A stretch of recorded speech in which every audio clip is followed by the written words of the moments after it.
Escapism. When is it helpful and when is it detrimental? And the church not helping the needy? We're going to get into it. Let's get it.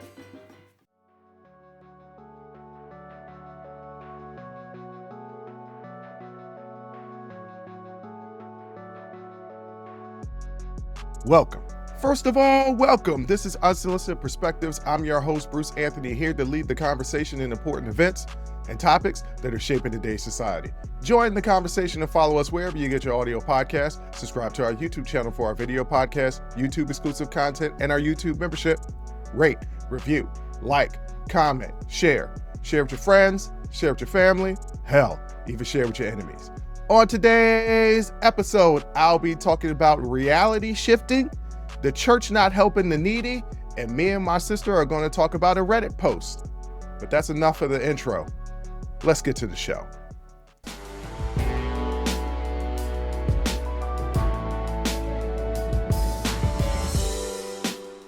You know, I'm going to be on one on this episode. I'm going to be on my pulpit. I'm going to be preaching. I'm going to be lecturing.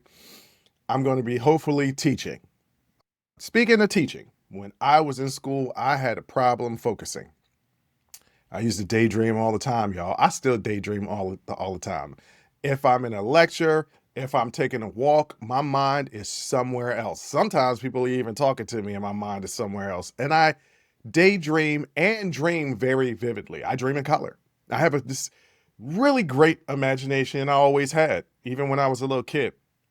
I would often play with my action figures or my wrestling men and create, wrestling events that I've talked about before that I had my brother sit down and watch. These fantasy worlds where they would have these conversations. I would play video games, typically sports games, and create a franchise mode where I were hiring and firing staff and signing players and trading players. And even when I wasn't playing this video game, I would sometimes still be in the realm of being the GM talking about, I need to make this move, that move to improve the team. My mind is often in fantasy world. I snap back to reality relatively quickly, right? Because reality is reality. Like, you have to live life. You can do this escapism and that's okay, but you got to snap back into it. And part of my escapism, part of my daydreaming, part of my imagination comes from various different things. Now, undiagnosed, but people swear up and down I have ADHD. And the more symptoms that I read about ADHD, I'm almost positive that I've always had it. Always had a very, very difficult time focusing. I've also had trauma, things that have happened in my life. Some stuff I've talked about on this podcast, some stuff you guys will never hear about. It's not life or death trauma, but everybody has trauma and people are affected by that trauma in different ways. I would escape, and go into this fantasy world, often by myself. I would go in the house, go to my room that was off the distance from everybody else, just because the house, the way our living situations were set up, I was typically away from everybody. And I would go into my little area and I would disappear for hours into my little fantasy world. And it was a coping mechanism. I would snap back out of it because you got to deal with reality. But I learned that I could be safe in that fantasy world when reality was hitting too hard. And everybody does it. When you listening to me right now, you say, damn, Bruce, that's kind of crazy, but you do it. You escape in various things. Sometimes it's reading a book, sometimes it's television shows. Men do it in sports. Every time I talk to men, my age, younger, older, doesn't matter. They're like, Bruce, what are you doing on Sunday? You watching the games? And like, maybe. Sometimes they're on. I used to be an avid sports fan. That was my escape. I don't need that anymore. You know what part of my escape is? This podcast. The podcast has become a form of therapy and escapism. Even though I deal with reality on this podcast, it is a form of escapism. And men tend to escape into sports. Why are men so obsessed in sports? Well, we're competitive by nature. Well, everybody's competitive by nature. I'm not going to say that's solely on men, because I know a lot of women who are way more competitive than I am. But men have to get that aggression out, and we do in the sports, sometimes entirely too seriously. But you got to realize that men are stunted in our emotional development. We don't know how to express our emotions, though we are getting better. And the only way we can escape those emotions is by paying attention to sports. Why am I talking about this? What does this all mean? Because I started off at the top of the intro talking about reality shifting. And this is kind of part of reality shifting. So a friend of mine introduced me to reality shifting. They were like, hey, have you heard about this? I was like, no, I haven't. And immediately I did some research and I was fascinated by it. So because I'm fascinated by it, it became a topic on the show. So reality shifting is a trending practice among young people, particularly online, where individuals attempt to move their consciousness or awareness to alternate realities, sometimes imagined realms like those found in popular books or movies, using various techniques such as meditation, visualization, and scripting. Though popular on platforms like TikTok and YouTube, there's no scientific evidence that reality shifting enables actual travel to other worlds beyond dreams or vivid imagination. It's essentially a form of lucid dreaming or intense daydreaming that some use for mental escape. So, as I start to talk about reality shifting, and older generations say, these young kids are crazy. Think about that last point, mental escape. And think about what I earlier said, we all do escapism. Some adults actually lose themselves in these realities that they've created. I'm not going to name no names, but we have a leader in office that people say that he's a liar, and he is. But I also believe he's created this world in his head that makes absolute sense to him. This fantasy world in his head that makes absolute sense to him. So he knows he's lying, but he convinced himself it's the truth. And we do it every single day. You know that you've been in that relationship. You convinced yourself that it was working. It was not. You knew that you was lying to yourself. You were living in a fantasy world. You weren't living in reality. What the point I'm trying to make is, everybody does this. So when I explain to you what the youth are doing with this reality shift, don't judge. Don't judge, because though you may not do this exact thing, you do it. Prime example, as I was reading this and it was described to me through, various different sources, what reality shifting is, I said, oh, it's daydreaming. And that's what it's described as. It's daydreaming. And we all do it, daydream, and sometimes you do it purposefully. All my people out there that practice yoga, mindfulness, how often are you meditating in yoga or just meditating in general? And you go to another place that relaxes you, a beach, a rainforest. Maybe it is even in outer space. That's what this youth are doing. It's nothing new. The avenues of which they're getting there and interacting in these worlds is a little bit different.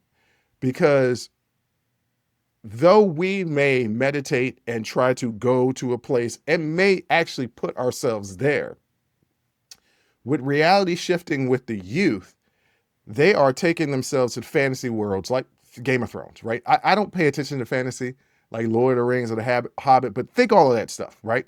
They create in their mind these characters of which they are and go to these worlds as they're daydreaming. The problem is that some of them actually believe that they are in this world and are leaving their consciousness there to still live in the world as they come back to reality. Now, these are kids, right? And I'm not going to say that I didn't do this as a kid, because there were times where I was daydreaming. Like I said, I was creating these franchises, and I would be in everyday life still thinking about having my mind there in that fantasy world. We all do it. The problem is that as adults, supposedly we're able to snap ourselves out of reality, snap ourselves back into reality, and realize this world that we've created, even though we may teeter on that fantasy reality, that this world that we've created is actually a fantasy world that we can't actually get to, because if we did get to, we'd be in an asylum. Okay. So how are people getting reality shifting to these fantasy worlds? And why do I feel like it's important to address it on the show? Is there a connection with AI? There is. So there's been some recent cases of young people, and I'm talking 16, 13, unaliving themselves with AI chatbots and this reality shifting, trying to, with these AI chatbots, create this fantasy world and then get to this fantasy world. Okay. So over the past year, there have been at least 2 widely publicized cases where young people died by unaliving themselves following extensive interactions with AI chatbots.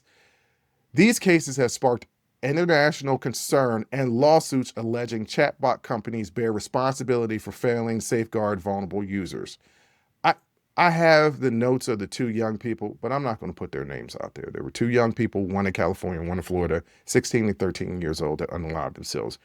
One young person that unalived themselves in California, I believe, was chatting with an AI chatbot and felt suicidal.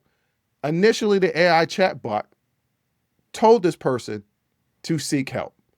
Now, this person was interacting with this AI chatbot, creating this fantasy world that they would live in, this fantasy world with this AI chatbot, and this AI chatbot was the other person in the fantasy world. They created this whole world, and the AI chatbot was like helping them create this world.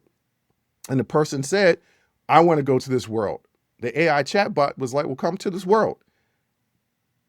And the parents are suing the AI chatbot companies because they're saying that there's no safeguards on the AI chatbot. AI is only programmed to, AI is not sentient, right? So I don't believe these AI companies are responsible for people unaliving themselves. I don't. And there's, because I understand the technology. If you don't understand the technology, you need somebody to blame. I don't have any children. I don't know what it's like to lose a child. I do know when tragedy happens, no matter what type of tragedy, people need something to blame to make sense of the tragedy. This young person that unalived themselves, there had to be signs that this person was not happy, that this person was distant. And as I read the article about the investigation into what happened to this young person, very much they withdrew, was in their room more often, wasn't socializing. And this speaks to a bigger issue that I'm going to get into later about the youth, boredom, and depression. But I'm not blaming the parents. Being a parent is a tough job because not only are you trying to take care of yourself, dealing in this reality that we live in, this existence that we live in, which we also try to escape because life is crazy, life is real, life is hard.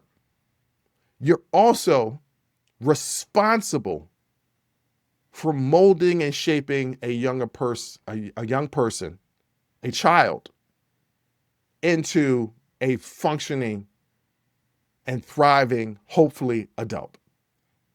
It is beyond a doubt the toughest job that there ever is or ever was created by a person. Being a parent, being responsible for raising a life to be successful. Some stuff may fall through the cracks. I had a conversation with my father, and in that conversation, I was talking about the depression that I had when I was around 16 years old. Really, really depressed. There was a lot of things going on. I'm not going to get into it on the show, but I was going through a lot. If you look at some of the top stressors in psychology, I had 4 of the top 5 going on at the same time. And my father said I had no idea. And of course he would have no idea because some of those same stressors he was going through, right? And I'm not the type of person to share.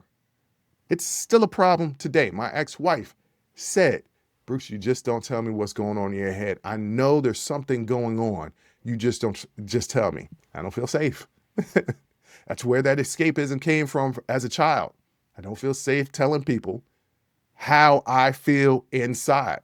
Most people don't. Most people hold it in. So how are parents supposed to know what their kids are going through? One way is to constantly be in their shit. And I don't mean in like an aggressive, invasive type thing. It starts when the kids are young. And it's hard to do, right? It starts with indulging every stupid activity and dumb question that they have, even when you don't have the time or patience to do so. Because by doing that, the children know that no matter what you do as far as discipline, not to the extreme, but even when you have to discipline them, they know they can feel safe around you, that they know that they can come to you, well, no matter how crazy an idea it is, and feel safe around you to talk about it. That's how you develop openness with children. You can't try and start that when they're a teenager, right? You need to start that when they're young. Now, you can try to reestablish, if you've never established it, you could try to establish it in their teenage years. But you have to allow young people to make mistakes, no matter how dumb it is, because we were all young and making mistakes. I'm not blaming the parents, because being a parent is a tough job. But to say that an AI company holds responsibility when an AI chat is you're giving it something and it's giving it back to you. That's all it is. That's all it's doing, right? What are some of the issues with AI chatbots? Because there are some issues with AI chatbots, but not the way in which you think about it. So the growing trend of the youth using AI chatbots for social, romantic, and emotional sports amplifies the risk, as these bots sometimes are available 24/7, providing affirmation and companionship that can be dangerously influential, especially for isolated or distressed teens. Now, when I say that it can be influential, it's because teens are expressing things to these AI chatbots, and AI chatbots are responding. This goes back to my point of developing a relationship of communication with your child. The reason why these children are going to AI chatbots is a variety of reasons, right? Not solely parenting. It could be isolation from social peers. That's a whole different thing with the younger generations because of technology. But also, and these are my Gen X and millennial parents, and we're supposed to be evolving emotionally and mentally. We have to allow the young people, no matter how bad the situation is, to come to us and talk to us. I have a goddaughter. My goddaughter in her youth, she's listening to the show. She was a wild child, much like her godfather. That's the reason why we bonded. We are very similar in our personalities. Whenever she did something that got her in trouble with her parents, granted, it's not my daughter, but got her in trouble with her parents, she would come and talk to me. No matter how crazy it was, never judged her, never ridiculed her. I just sat and listened. And if she asked for my advice, I would give her my advice. If she tried to drag down her parents for not understanding her, I would say, well, let's examine what you did and how that response from your parents is justified. But the key is a lot of reasons why these children are going to these AI chatbots, or reality shifting more so than maybe previous generations. It's because they're feeling like they're not being heard.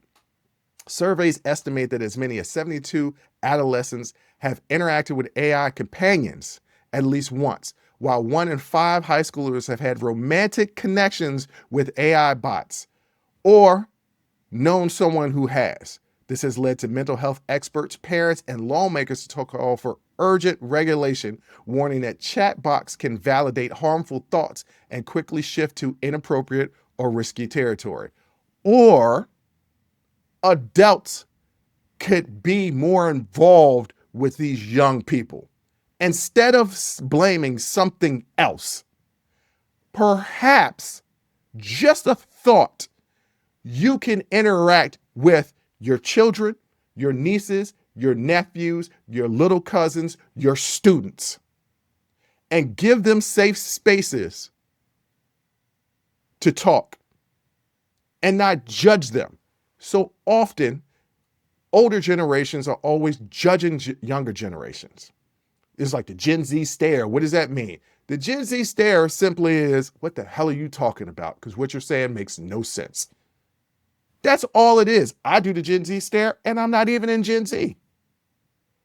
Instead of brushing young people off, saying that they don't know what they're talking about, they haven't lived lives, listen to them. Because the fact of the matter is, whether more or over, these younger generations have more information. They're either more informed or over-informed, and they have something to say. I was a young person that had critical thinking skills. I had something to say in high school. I had something to say in middle school. Luckily, my parents pushed that.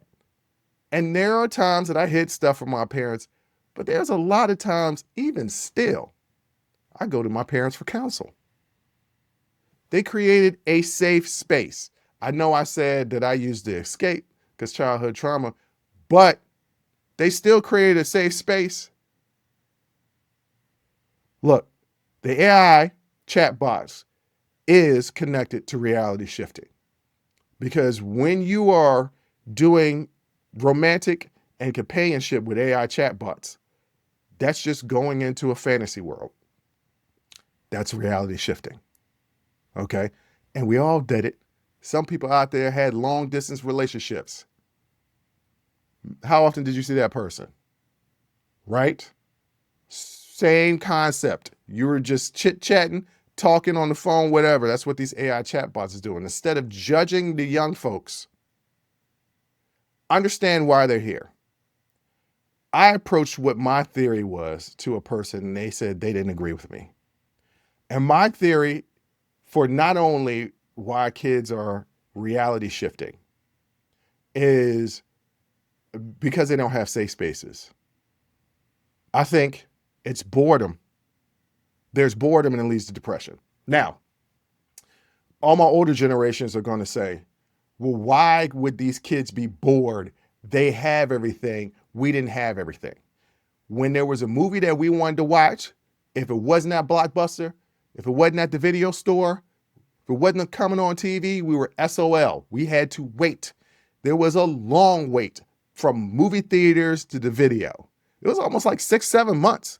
If you missed it in the movie theater, you had to wait. Nowadays, kids don't have to wait. So if you're saying that kids with technology have access to everything, how are they bored? Therein lies the problem: overconsumption. When you have so much of everything, you don't have anything. Prime example, how many rich people do you know deep down inside are very unhappy? They'll have temporary happiness because they have things, but how often are they happy? See, things don't make you happy. They don't. They give you temporary happiness, right? But they don't ultimately make you happy. You know how I know? Because I used to have a Jordan addiction. Every time a pair of Jordans would arrive, and I would buy 2 a month. Every time a pair of Jordans would arrive, there was this euphoria. Euphoria would last for a little while until the next pair came. The shoes didn't give me happiness. Peace of mind gives me happiness. So no matter, I've gotten rid of a lot. I've got like 30, 35, 40 pairs of Jordans right now that I hardly ever wear.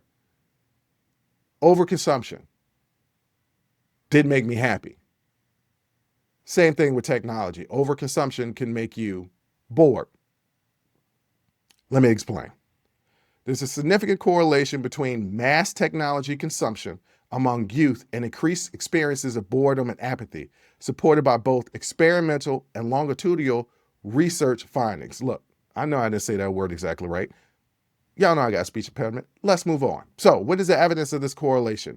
Multiple studies indicate that while young people often turn to digital technologies such as smartphones, short-form video platforms, and social media to alleviate boredom, this coping strategy frequently backfires and can intensify feelings of boredom and apathy over time. For instance, consuming digital media through constant switching, skipping between videos or browsing social feeds, paradoxically induces more boredom, lower satisfaction, and diminishes meaning and attention.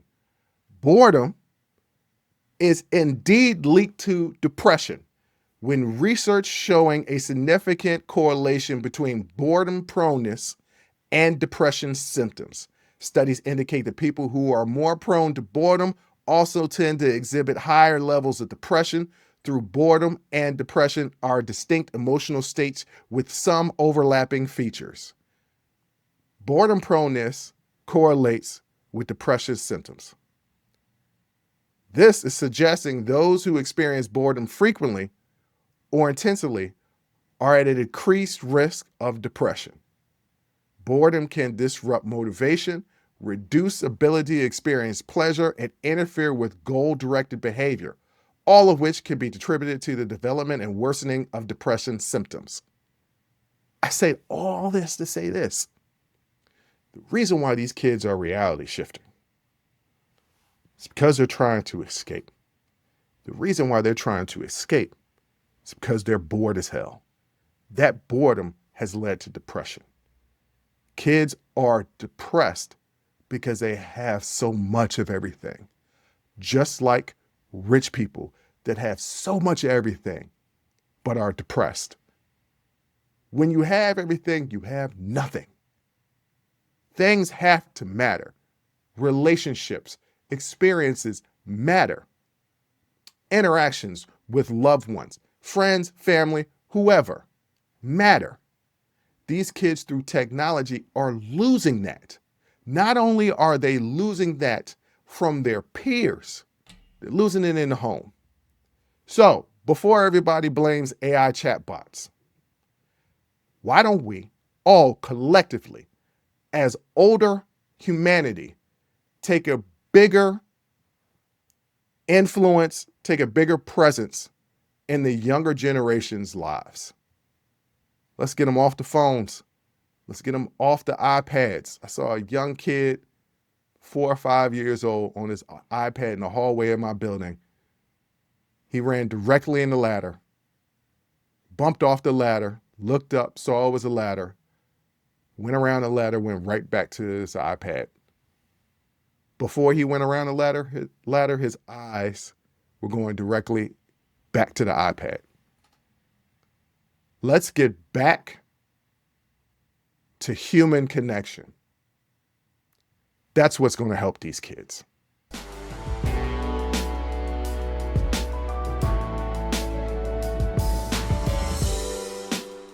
The church ain't helping the needy, y'all. Here in the U.S., the church are not helping the needy. Now, I'm speaking in specific terms, not generalities. Like, obviously, at a macro level, more churches are helping than hurting. But this idea that we're this Christian country has been turned on its head.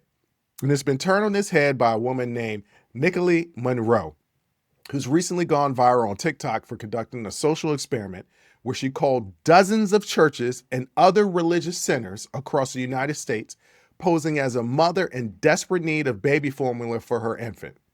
Her efforts have been sparking widespread discussion online because most churches refuse direct help, highlighting the gap between religious rhetoric and community action. Y'all know I've been on this show numerous times talking about the hypocrisy of Americanized religion. And I say Americanized because I don't know what the religion is like in other countries. I can only speak to what I know in America. I can only speak to what I know because I grew up in the church. My father was a pastor. My uncle was a pastor. I literally grew up in the church. When I say grew up in the church, I've expressed it before. Sunday mornings, I would wake up, catch a bus to Sunday school before my parents were even out of bed. We'd go to Sunday school, we'd do the church service, we'd do after service, we'd eat dinner. Breakfast, lunch, dinner at the church every Sunday, not including on Wednesdays. I grew up in the church. Now, I'm not saying the church that I grew up in was hypocritical. I'm saying that a lot of people that call themselves Christians are not Christians. I'm going to get into that later, but I'm more interested in exposing what Miss Monroe did with the social media experiment. So Monroe called churches nationwide, claiming she had a 2-month-old baby who hadn't eaten since the previous night and needed urgent help securing formula. She deliberately included a sound of a crying baby in the background to stress the urgency and authenticity of her plea. The results were eye-opening. About 90% of the churches declined to assist her, often citing policies, referring her elsewhere, or responding curtly. So, major Christian churches, especially in the Deep South and other large congregations, typically rejected her request, stating they only helped church members or directing her to external assistance like food banks or pantries. Some staff explained they stopped helping directly years ago, while others claimed there were restrictions due to laws around formula distribution. A minority of religious institutions, including a Catholic church, 2 historically Black churches, a small church in Appalachia, and some Islamic centers, offered sincere help or said they would go out of their way to provide formula. Now, I don't know what the legal implications is of going and getting formula, but I do know if that woman randomly butt dialed me or dialed the wrong number with a crying baby in the background, and I'm not a member of any church, okay? Crying in the background, or if I'm at the grocery store and there's a crying baby, because that's how people that stand outside the grocery store always get me. When they got the kids, I'm like, I'm gonna feed them babies. There's been numerous times that I've taken people that are standing outside the grocery store with those signs that are saying, hey, I need some food, and they got the kids with them, and I'm like, let's go ahead and go get you some food. Or I will go in there and get them a gift card and say, go in there and get what you need. It's $50, $100 on here. Go get what you need, feed them babies, right? I'm not a member of the church. I'm a Christian, but I be dibble-dabbling in a lot of sin, right? But I would help these people. And churches, mega churches, turning down because they say legality reasons. At the very least, you can give somebody money so that they can go buy formula if the legal reasons are you can't go buy formula and give it to a child. Which, by the way, what laws say don't feed the kids? Oh, that's right. Every single law the Republicans are trying to push. Taking food out of kids' mouths. Don't believe me? Don't believe me? Courts have forced the Trump administration to provide the SNAP benefits to help feed those people that are in need. Courts have. The Trump administration have appealed that because they don't want to feed the needy. You know who the needy are? The kids. This is the same political party that say they are pro-life. They are not. They are pro-control. They want to control you. They don't give a damn about life unless it's theirs. Anyway, let me get back because I'm preaching right now, but I'm going to literally be preaching in a minute. But let's get back to the social media reaction. So the TikTok series, now featured across Reddit, Instagram, and Facebook, I found it on Instagram, has led to a robust conversation about the true role of churches in supporting families in need and accusations of religious hypocrisy. Many users have expressed disappointment in the reluctance of churches to provide basic aid, especially while publicly advocating for pro-life and family values. I just pointed that out, didn't I? Some noted that mosques and Buddhist temples were quicker to offer practical help than churches, fueling further debates about community support across different faiths. The experiment also triggered community commentary on boundaries, nonprofit regulations, and the limitations of religious charity, along with a few criticisms about possibly staging and authenticity, though Monroe has posted nearly 40 call recordings as evidence. This viral experiment has shined a light on real-world challenges faced by people seeking emergency help and broader reflections on the comparison within organized religion in America. I have often said that the problem with religion in America, and a lot of the founding religions of America, what I mean by that is there's denominations in Christianity. And I'm just like, oh, okay. Like, you did an offshoot of Christianity. That's nothing new. But your version of Christianity is deliberately discriminatory. And I'm not saying that you only find it here in America, but a lot of the times these new denominations, Mormonism, Jehovah's Witnesses, Seventh-day Adventists, evangelicals, typically are extremely discriminatory. So how can you be a follower of Christ when you are discriminatory? I often call people out on their hypocrisy. There is a difference between calling yourself a Christian and in actually living like a Christian. And this is a prime example of what I've been talking about. This is a woman that's calling for help with a crying baby in the background, not asking for direct money, just asking for help to feed the baby, not even feed herself, feed the baby, and is being rejected. I don't give a damn what the rules are if I'm a church member. If I answer that phone, I'm going to defy those rules to help people. Why? Because that's the Christian thing to do. This is the problem that I have with the hypocrisy of American Christian. And I'm not talking about every Christian. I'm not. But y'all know who I'm talking about. Y'all know exactly who I'm talking about. But I often get into debates with people that call themselves Christians. And I say to them, what ways in which do you exhibit yourself to live as a Christian human beings, to maintain those principles of Christianity? What ways do you do it? Oftentimes it's these vague, kind of generalized answers. And I said, you can say all day that you're a Christian, but unless you're living by the Christian principles, then you're not really a Christian. And now I get to my preaching. Because Jesus spoke extensively about helping others and the topic of sin. His teachings emphasize compassion, practical support for the needy, and the importance of both faith and action. A lot of people out there say they got faith, but do they have the action? Okay, what did Jesus say about helping people? Matthew 25, verse 35 through 40.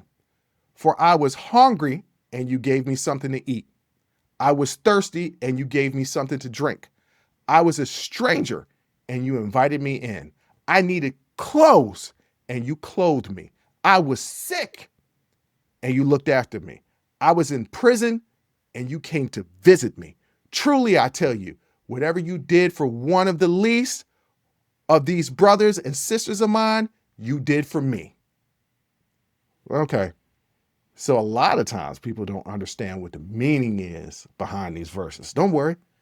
I'm going to break it down for you. What does this mean? Jesus identifies acts of kindness towards those in need as a direct service to him, teaching that true faith is lived out through compassionate action. Those churches that didn't answer the call didn't have compassionate action. They might have the faith that believe that Jesus Christ is the Son of God. They didn't have action. I got more. Mark 10:21. Jesus looked at him and loved him. One thing you lack, he said, go sell everything you have and give to the poor, and you will have treasure in heaven. Then come follow me. What does that mean? The meaning is generosity to the poor is central to discipleship. Material wealth should never outweigh compassion for others. I remember being in college, taking a communications class. It was during the 2000 election between George W. Bush and Al Gore. The push for the economy was mass consumption and waste, because that would fuel the economy. But consumption of material things and not giving to the needy is direct contrast to Jesus's teachings. If we were consuming and wasting, but consuming to give to the needy, that's one thing. But we aren't. These churches exemplified that by not helping Miss Monroe get formula for her baby. It also is the same example as the Trump administration not actually fighting to fund SNAP so people could eat. And this is supposedly the party of Christianity, the party of religion. But I'm not done. Luke 6:38. Give, and it will be given to you. A good measure pressed down, shaken together, and running over will be poured into your lap. For with the measure you use, it will be measured to you. Bruce, what does that mean? Giving generously brings spiritual rewards. The way one treats others will be how one is treated. I often talk to my father. My father is very generous with his money and his time. Extremely generous. Both my mother and father have always been that way. Even if they didn't have a lot to give, if somebody was needy, they would give. And that's the reason why my brother and sister and I are the way that we are. I could have $5 to my name. But if somebody is hungry, man, let's go over to McDonald's, and it used to be $1 meal, but it's $2.50. Let's go over to McDonald's and at least get you a sandwich. It'll be $2.50. It'll be half of my money, and I only had $2.50 left. But I'll find some way to be back on top in a couple of days. You need this now. And it's because my father was a pastor. Giving generously brings spiritual rewards.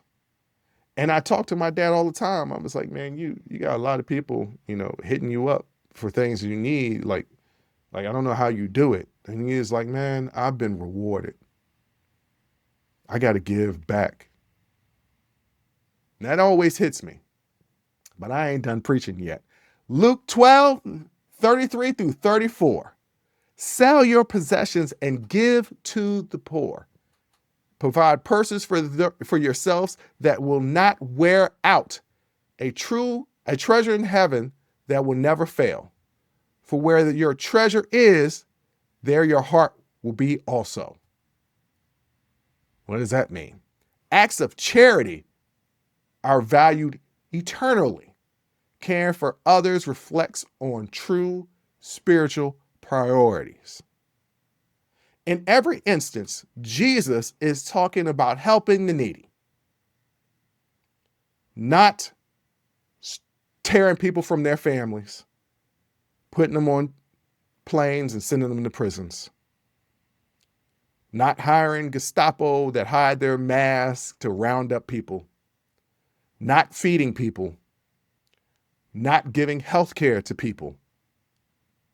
And I'm not attacking all Republicans. I'm talking about those conservative, those Christian nationalists that are in the Republican Party, that are fighting to do everything, fighting against everything that Jesus told us to do. And they call themselves Christians. And that's what this TikTok viral thing did. It exposed them for the hypocrites that they are. There's a difference between talking a big game and action. Remember, it's faith and action. But a lot of times people play moral gymnastics, right? A lot of times people say these people aren't worthy. What does she do that she can't afford formula? What is she going to use that money that we give to her to go buy drugs and not feed that baby? Is this person deserving of our gifts, of our help? Well, what did Jesus say about sin? John 8, verse 7. Let him who is without sin among you be the first to throw a stone at her. That's the famous one, right? He is without sin. Meaning this, everyone has sinned. Therefore, judgment towards others should be tempered with humanity and mercy. See, you got people out here faking the funk. People out here thinking that saying that they righteous, and they don't sin when they sin every single day. Every day. But judge others for their sins without looking at themselves or holding themselves accountable. That's the hypocrisy that I'm talking about. That's that moral gymnastics that I'm talking about. Matthew 7, verse 1 through 2. Do not judge, or you too will be judged. For in the same way you judge others, you will be judged. And with the measure you use, it will be measured to you. Jesus warns not to judge others harshly, highlighting the shared human condition of sin and the importance of forgiveness. It don't matter if that person is a drug addict. Hypothetically speaking, what if Miss Monroe was a drug addict and she's calling to give formula for her baby? There's a variety of ways in which you can make sure that baby gets the formula. But to turn your back and judge for a made-up sin that you don't even know exists, or even if you do know exists, is going against the teachings of Jesus. Matthew 9:13. This is the last one. I promise y'all, I'll be done preaching after this. I have not come to call the righteous, but sinners. What does that mean? Jesus' mission centers on offering forgiveness and restoration to those who recognize their own need. A call for mercy and repentance, not self-righteousness. It's a lot of self-righteous people that are in this Christian national movement. Call themselves Christian, maybe in faith, definitely not in action. So Jesus' teachings about helping others and addressing sin are intertwined. True discipleship is demonstrating both love, non-judgmental service to those in need, and awareness of others' own limitations and a need for grace. Jesus elevates compassion, humanity, and generosity as the greatest expressions of faithfulness. A person could technically call themselves a Christian without fully following Jesus' teachings. But Christian tradition and scripture emphasizes that true Christianity involves both faith in Jesus and an effort to practice his teachings in everyday life. And I ask you, if you call yourself a Christian, I already know you have faith in Jesus. But are you practicing Jesus' teachings in everyday life? I'm just asking a question.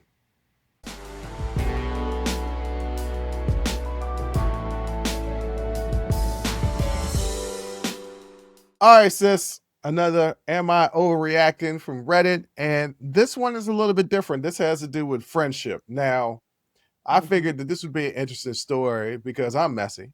And I got a lot of friends that tell me about their messy stuff.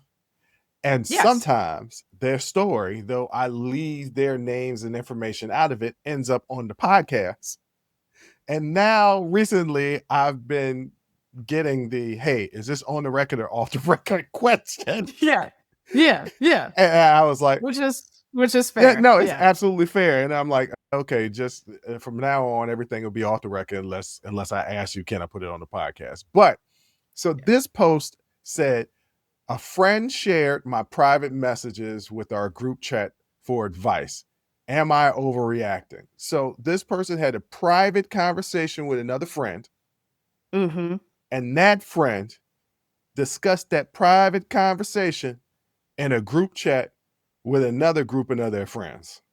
And this Yeah, person wants no. to know if they're overreacting just from the title. No. Because the reason why, ladies and gentlemen, I always say just from the title, what do you think, is to kind of teach you guys a lesson. You can read a title, you can read a headline and not get the full context of the story the majority of the time. Yeah. And so it's important to take that initial feeling that you have and then read afterwards to see if those two things match. But Jay, Right. just from the title, what do you think? No, you're not overreacting. The point of the private message is because I didn't want to share it in the group chat. Like everybody's got a group chat, and then you got like subgroup chats, right? Mhm. Where it's like offshoots, or maybe maybe it's just you and one other person, or Yeah. you and two other people from the group chat. Like everybody has those. Like, so yeah, the point of the private message is because I didn't want it in the group chat. So you then putting it in the group chat. If I wanted it in the group chat, I would have asked in the group chat. Right. So no, you're not overreacting for that. From the title alone, it seems like that friend is wrong. Okay. So let me get to the post and then we'll come to an ultimate conclusion after reading this. Am I overreacting for being upset that my friend shared a private conversation we had, one where I opened up about something really personal with our mutual group chat just to get their opinion? They say they didn't mean any harm and that I was being too sensitive since no one knows the full context anyway, but I feel completely betrayed. I didn't expect our private messages to become group entertainment. Would you consider this a minor misstep or a serious breach of trust? That's a serious breach of Yeah. trust. Well, first of all, if you're putting it in the group chat to get their opinion and they don't even have the full context, their opinion is useless. Mhm. That's number one. Number two, I asked you your opinion. All I asked was for your opinion on this very, very personal situation that I pulled you into a private conversation to have. You don't need backup. I didn't ask for backup. I didn't ask for anybody to co-sign your opinion or mine. All I asked for, what is your opinion on this situation? And that's all you had to provide me with. So putting it now in the group chat without asking me first, hey, do you want to put this to the group and see maybe what they think? Then I could tell you, no, it's actually something really personal and I really only wanted to share this with you. So you did it without asking my permission. You didn't even give them the full context, which I'm glad, because I didn't want them to have it anyway, because this is something I'm opening up about that's really deeply personal. No, that's a serious breach of trust. And the thing is, honestly, if you want to put this in front of the group, then my response is going to be in the group chat also. And the response is, hey, I really didn't want to share this with the group. This really hurt my feelings. This was a serious breach of trust. And so now I know how to handle you moving forward because of the way you've handled me. Like, you could, like I said, you can forgive, but don't forget. Like, just because you might get to a place where you forgive this person for this breach of trust doesn't mean that they're going to have the same level of access to you that they used to have. So yeah, I don't think you're overreacting for feeling betrayed by this. This was not a minor misstep. This was a serious breach of trust. So this has happened to me before. Not specifically this, but me opening it up to somebody and I find out, oh, you done told my business. Mm-hmm. And I don't talk to that. I don't tell them anything pertinent anymore. And then they get upset Yeah. with me. And it was like, yo, you'll never tell us nothing going on. And I did that voice in a male voice, but it's not just males. It's males and females. Mm. That's just the voice that I Mm. make when I say, somebody's doing all this, when somebody starts complaining. Yeah. That's Yeah. not Yeah. gender specific, okay, ladies and gentlemen, because I Yeah. know some people out there Yeah. gonna be like, is that the reason why you don't tell My me anything? Mine is like, why you don't never tell me nothing? Mine is that voice. So So that also is not specific to any gender. That's it's just not how you specific. sound to me. It's not specific to any Yeah. gender, but that is very familiar. But so it's mine. But never mind that. Yeah. Yeah. Yeah, I just don't tell people stuff. And now Yeah. it's weird because when your friends betray your trust, when you decide to open up yourself and be like, Mhm. this is what's going on with me, and they turn around and they tell people, not even strangers, people that you both know, and it's going to get back to them. And if I wanted to tell them, I would have told them. If you Yeah. tell your aunt a story I told you, and I'm never gonna meet your aunt. Okay, all right, I can let that Right. slide. But if you tell our mutual friend, if we're in a group of 5, like Mean Girls, no, that was 4. If we're in a group of 4, like Mean Girls, and I tell you something, and you tell the other 2 the same thing that I told you privately, now that means Mhm. that I don't like the way you move, so I'm gonna move different around you. And so does Yeah. that mean that you don't have the same piece of me that you had? Yes. And does that mean that maybe we're not going to be as close as friends as we once were? Yes, because I opened myself up. And for somebody like me Mhm. personally, who's not the greatest about opening up at all, I know, ladies and gentlemen, I got a Right. podcast. You would think Bruce be talking. No, I be talking about a Right. lot of surface stuff. I don't talk about no deep down inside stuff about what's going on with me. So I'm slow to open Right. up. So if I do, and you move a certain type of way, I will never open up to you again. So Yeah. yeah, this person isn't overreacting because you trusted that person. And if that was too much for that person to handle, and they felt like, well, this is a lot, I need help with giving you advice, communicate that to me beforehand Yeah. before you go tell Yeah. everybody else.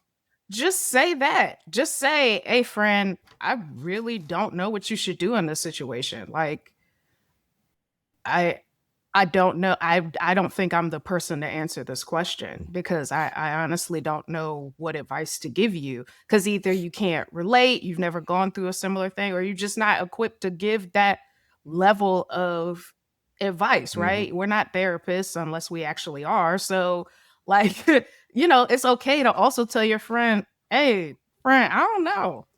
Th- You might want to ask somebody else, There are you a know? few exceptions to this rule, though. If one of your friends from a group is talking about potentially hurting themselves, Right. you need to bring in as many people as you can, because they Yes. may Yes. confide in you, but it's like, this is serious, or hurting Yeah. themselves in any way. If they like purposely hurting themselves, or if they're having problem like a substance abuse problem or something like that, Yeah. like that is something that you say, all right, this is bigger than me and you. Other Yeah. people need to be If involved. if they're a danger to themselves or someone Hmm. else, then obviously you need to act on that. Yeah. But if it's just like they're looking for some advice, right? But it's about something personal, Hmm. they're not a danger to themselves, they're not a danger to anyone else. But it is something personal and they're looking for advice. And if you're not equipped to give that advice, it's okay to say that. Yeah. But it's not okay to take that private conversation and make it public. I completely agree. So, Shorty, you ain't overreacting. I called you Shorty. It didn't specify that you were a female. I don't think it did, but I'm gonna assume. Nope, I'm not gonna assume. Yeah, they They didn't didn't. they didn't I would specify. say Yeah. that I would assume that she's a female, but nope. Guys do this, and matter of fact, Yeah. guys gossip and have little catty beefs more than women do. You don't believe In me? fact, they didn't put a gender for them or their friend. Okay, They didn't put an age or a gender for either. but I'm about to say that like men are more catty and got more beef. than women do. You don't believe me? I love Cameron. All right. Cameron always got a beef with somebody, right? Most of the time, it's not him doing something, it's people coming at him. But like Dame Dash always got beef, and they be bickering and putting stuff out in the street and be making rap songs and be real hurt in these interviews and crying. Like dudes is messier than women. I'm telling y'all. Yeah. And so the fact that you brought it to one person, you're like, this is not you're trusting that this person will keep your confidence. That's why I brought it to you. If I wanted to bring it to the group, and the group got people like Cameron or Dame Dash in or just the Breakfast Club, right? Or just like the group chat. Yeah, this is the group chat for all, when we go out, we have fun. It's not necessarily the friend group you tell the deep personal stuff to. Right? There could be different levels of friendship. And so if I pulled you aside, that means I don't want everybody to know. I certainly didn't want this to be made public in a group chat. So, no, you're not overreacting. Question for the audience. Is she overreacting? Is she underreacting? How would you react in this situation? What are the guidelines that you like to follow? He, she, or them. Say what? He, she, or them. What'd she say? You said, was she overreacting? And I said, he, she, or them. Oh, yeah. They. Were they overreacting or underreacting? How would you react in this type of situation? Leave your comments in the comment section and we're going to get at you. I want to thank you for listening. I want to thank you for watching. And until next time, as always, I'll holla. Woo! That was a hell of a show. Thank you for rocking with us here on Unsolicited Perspectives with Bruce Anthony. Now, before you go, don't forget to follow, subscribe, like, comment, and share our podcast wherever you're listening or watching it to it. Pass it along to your friends. If you enjoy it, that means the people that you rock will enjoy it also. So share the wealth, share the knowledge, share the noise. And for all those people that say, well, I don't have a YouTube. If you have a Gmail account, you have a YouTube. Subscribe to our YouTube channel where you can actually watch our video podcast and YouTube exclusive content. But the real party is on our Patreon page, After Hours Uncensored and Talking Straight-ish. After Hours Uncensored is another show with my sister. And once again, the key word there is uncensored. Those are exclusively on our Patreon page. Jump onto our website at unsolicitedperspective.com for all things us. That's where you can get all of our audio, video, our blogs, and even buy our merch.